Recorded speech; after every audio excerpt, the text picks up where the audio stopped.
ibikorwa biribonekeza no munsi n'amajambo menshi.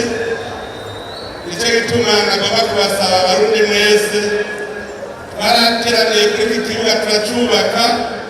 Abarundi wese nashire mutwe ko ari intwari, umwe wese amenye yuko atereza kuba intwari muri iki gihugu.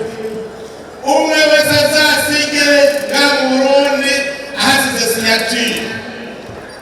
Abarundi bose umwe wese kuko Imana yaturemye ngo duhindure isi, umwe wese ateza gusiga ikimenyetso ciwe kuri haciye. None rero ko tubone ko bishoboka, iyi ni inkonji. Nagira rero mfata akanya nshimire abantu bose batereye muri iyi nyubako, mpereye kuri mwebwe nyene bene igihugu Burundi. Shefata rero abatugiye imbere, hariho umugwi watugiye imbere gukurikirana ingene vyubakwa, hariho n'abahinga. Ariko muri abo bose nagira mpamagare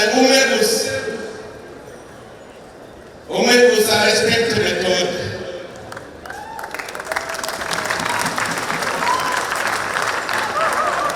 Murabona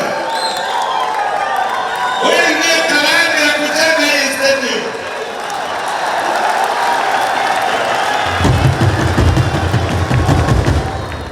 Uyu ndamutumye Munyamugisha agira yeshete ubunyereberere kwinjira ikirimba cy'umukuru w'igihugu hajya haruguru niwe yacubatse.